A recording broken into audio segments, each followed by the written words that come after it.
Les postos, Nono nous a rejoint. Salut Nono. Salut Alors Sacha. Nono, à quelques heures de ce match contre 3 et surtout mercredi soir face à la Juve où le Paris Saint-Germain n'aura pas d'autre choix que de s'imposer au Juventus Stadium, mais le Paris Saint-Germain doit accentuer son avance en Ligue 1 et surtout rester invaincu et s'imposer face à 3. Bon, je pense quand même que tu vas être d'accord avec moi pour dire que tu n'as pas besoin de Messi, Mbappé, Neymar pour battre 3, sachant que Neymar est suspendu contre la Juve. C'est tout à fait logique que Neymar joue demain titulaire. Première question, Nono, est-ce que Galtier doit tenter par exemple un nouveau trio offensif et faire reposer Messi et Mbappé? Neymar, tu peux le mettre sachant qu'il est suspendu contre la Juve. Et mettre Hugo Ekitike qui pourrait enfin marquer son premier but avec le Paris Saint-Germain, ce serait peut-être le match idéal pour le lancer face à 3. Et Carlos Soler, peut-être, vu qu'il est rentré, il a marqué, pour encore emmagasiner de la confiance, ça pourrait être pas mal. Que ferais-tu, toi, au niveau du trio d'attaque demain? Eh ben Sacha, je vais être entièrement d'accord avec toi. Je vais te dire pourquoi. Premièrement, Neymar suspendu contre la Juve, comme tu as dit. Donc on le laisse et je fais reposer Messi et Mbappé. Malheureusement, ça se passera pas comme ça. J'ai entendu Galtier qui veut continuer avec son trio magique. Donc voilà. Quand est-ce qu'ils vont jouer ces joueurs-là? Je me le demande. Alors en conférence de presse ce vendredi, Christophe Galtier a avoué avoir eu une longue conversation avec Hugo Ekitike, très déçu de son temps de jeu depuis son arrivée au Paris Saint-Germain cet été. Hugo Ekitike commence à s'impatienter.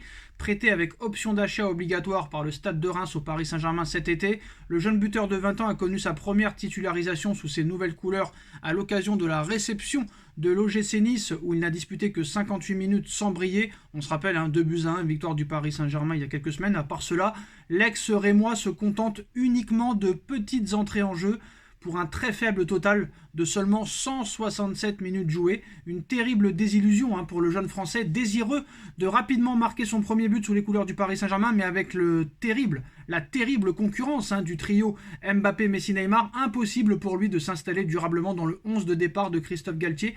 Présent en conférence de presse ce vendredi, le manager parisien a avoué avoir eu une longue discussion avec son attaquant peiné, très peiné par son faible temps de jeu. Lui qui a inscrit 10 buts en 24 matchs de Ligue 1 la saison dernière avec Reims.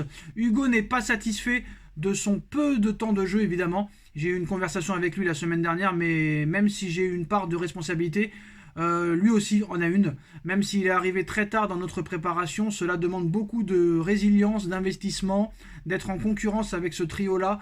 Dès que vous êtes à leur place, on fait une comparaison, mais il ne faut rien lâcher. Je lui avais demandé de se rapprocher de nos milieux et de nos joueurs offensifs, a d'abord expliqué Galtier, avant de faire part de la déception de Hugo Ekitike. Il a été déçu parfois car il pensait démarrer certains matchs. Je lui ai donné les raisons de mes choix. C'est un joueur talentueux qui doit travailler à l'entraînement pour être visible quand il rentre en cours de match. Il y a peut-être eu une perte de confiance, mais j'ai trouvé son entrée intéressante contre Haïfa. Même s'il y a eu de la précipitation, qu'il continue à travailler. J'ai demandé à ce que l'on soit attentif à sa charge de travail après cet échange avec lui. Un moment difficile pour Hugo Ekitike qui garde un faible espoir, Nono, d'être aligné avec la réception avant la réception de 3. Quand ils disent ils gardent un faible espoir, ça veut dire que Galtier ne va pas mettre Hugo Ekitike demain contre 3 au Parc des Princes avant un match contre la Juve. Alors là, je suis désolé de le dire, c'est pas pour défendre Hugo Ekitike, Nono. Mais si Hugo Ekitike n'est pas titulaire demain contre 3 17e de Ligue 1 avant un match très important contre la Juve où tu pourrais faire reposer certains cadres offensifs, ça veut dire déjà très clairement que Galtier n'a pas confiance en ses doublures, qu'il a besoin de la MNM à 100% pour battre 3, ça commence à être inquiétant. Et surtout, là, très clairement, si tu mets pas Hugo Ekitike demain titulaire contre 3, 17e de Ligue 1, c'est toi qui es en train de tuer Hugo Ekitike, très clairement. Ah ben moi j'ai une analyse un peu particulière. Moi je me demande par qui est conseillé et critiqué. Quand tu sais que tu as un trio magique comme ça, tu as très peu de chances de jouer au départ. Qui plus est, il paraît que son état d'esprit à l'entraînement n'est pas extraordinaire. Bon, maintenant où je te rejoins des matchs comme celui de demain contre 3, s'il ne joue pas là, il ne jouera jamais, il cirera le banc toute la saison. Je pense qu'il s'est trompé quand il a signé à Paris, et je pense aussi, c'est vrai, tu as raison Sacha, je pense aussi que Galtier, normalement, devrait le faire jouer contre 3. Si tu as peur contre 3, même avec Ekitike, c'est qu'il y a un problème. Il y a un problème. Je suis Et puis ça d'accord. aurait fait du bien à Messi, qui a quand même 45 ans, ça peut le reposer un peu. Donc il y a du pour et il y a du contre là-dedans. Moi, je suis d'accord seulement à moitié qu'avec toi. Il s'est pas trompé en venant au Paris Saint-Germain. C'est juste Galtier qui le gère très très très mal. Déjà contre Brest, il l'a pas fait jouer titulaire. Par exemple, contre le Maccabi, il aurait pu le faire jouer beaucoup plus tôt. Et là, demain, s'il ne joue pas, ça veut dire très clairement que lui n'en voulait pas. Je suis désolé. Ben, malheureusement, Sacha, d'après ce que j'ai entendu, demain, il rentrera pas comme titulaire. Peut-être qu'il va On sait rentrer pas. encore à la On 60, sait pas. 70e. Bon, il a de quoi être déçu, je reconnais, il a de quoi être déçu. Et la chose, Bon, là, un petit reproche à Galtier. un gros Des reproche. matchs comme ça, il doit faire rentrer le banc. à Pourquoi mon un avis. petit reproche? Pourquoi un petit reproche? Un très gros reproche. C'est le moment idéal de le faire jouer demain. Faut le mettre Ah, là, titulaire je suis demain. d'accord. Sur des matchs comme ça, là, je suis Attends, d'accord avec toi. explique-moi. Imagine demain contre 3, tu as 5 points d'avance. Et en plus de ça, tu dois faire reposer certains cadres. Alors que tu dois gagner à la Juve. Même la victoire contre la Juve pourrait ne pas suffire si jamais Benfica met une tôle au Maccabi. Si tu gagnes que 1-0, ça pourrait ne pas suffire parce que ça va jouer au goal average particulier. Là, je suis désolé. Si tu mets Hugo Ekitike sur le banc contre 3 avant un match contre la Juve où tu dois faire reposer certains cadres, comment Hugo Ekitike, mentalement, va le prendre? Il va le prendre très mal. Ben oui, je suis d'accord avec toi. C'est un gros reproche. C'est vraiment les matchs idéaux pour faire rentrer non seulement Ekitike, mais Solaire, il va falloir le faire jouer aussi. Voilà. Et ce faut qui le fait faire peur, jouer. et Même Nono, Sarabia, tu le fais jouer. Contre 3, ça devrait suffire. qui ça? Sarabia? Sarabia, il a pas le niveau de toute façon.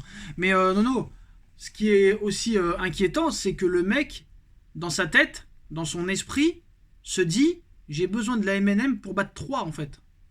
Ah oui, ça c'est insupportable. Je suis d'accord avec toi.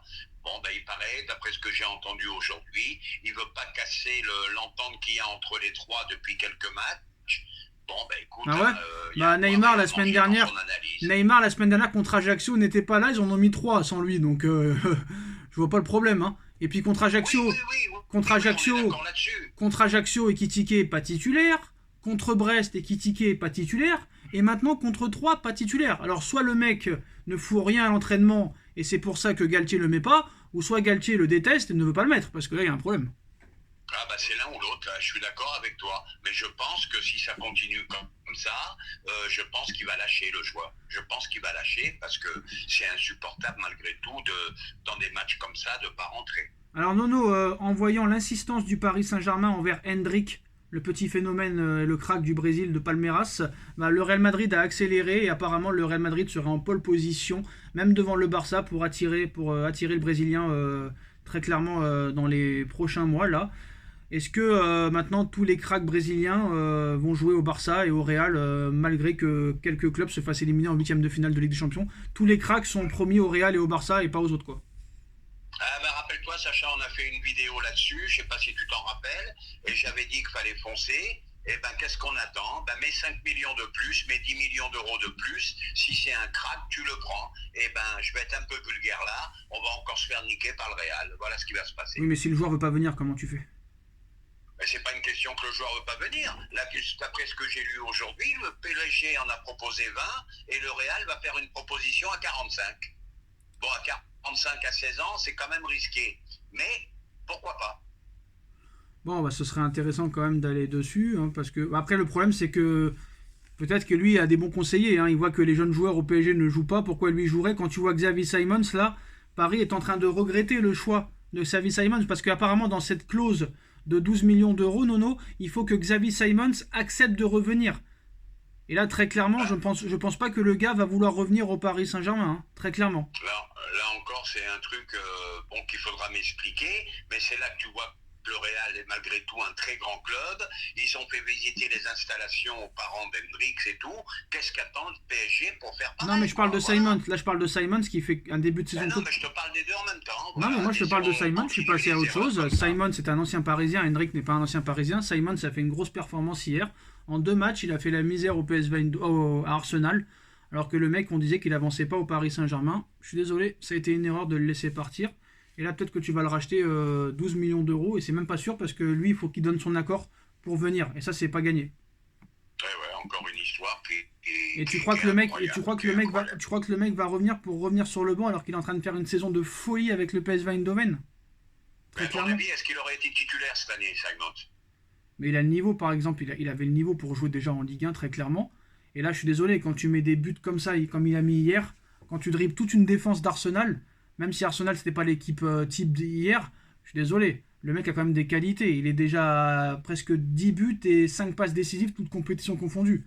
Il les a pas inventés, ces buts et ces passes décisives. Hein. Je suis désolé. Non, mais c'est sûr qu'il a du talent, il a du ballon il a du ballon plein les pieds, c'est sûr qu'il a du talent. Ben maintenant, qu'est-ce que tu veux, hein? C'était la gestion qu'on avait, et puis voilà, hein, on peut pas revenir en arrière. Samuel Eto'o qui tacle Thierry Henry, ça te dit quelque chose, Nono? Oh, Samuel Eto'o, il tacle tout le monde, pour le prendre, à mon avis, avec humour. Samuel Eto'o, il a clashé Guardiola, il clash Henry. Bon, il trouve qu'il est un meilleur joueur qu'Henry. Bon, c'est son point de vue. Alors attends, on va lire le passage. Je pense qu'il n'était pas au niveau de Nicolas Anelka. Thierry Henry était bon, mais j'ai connu des joueurs, je préférais d'autres joueurs. En tout cas, il n'était pas à mon niveau. La chance ou la malchance que j'ai eu moi, c'est de ne pas jouer en France. Ceux qui ont joué en France avaient plus de 70%. Ce n'est pas parce qu'ils étaient forts, mais parce que la France vend mieux. On nous les vendait et on les mettait à notre niveau. Non, faut pas quand même exagérer. Alors peut-être que Eto'o était meilleur qu'Henry. Ça, chacun donnera son avis.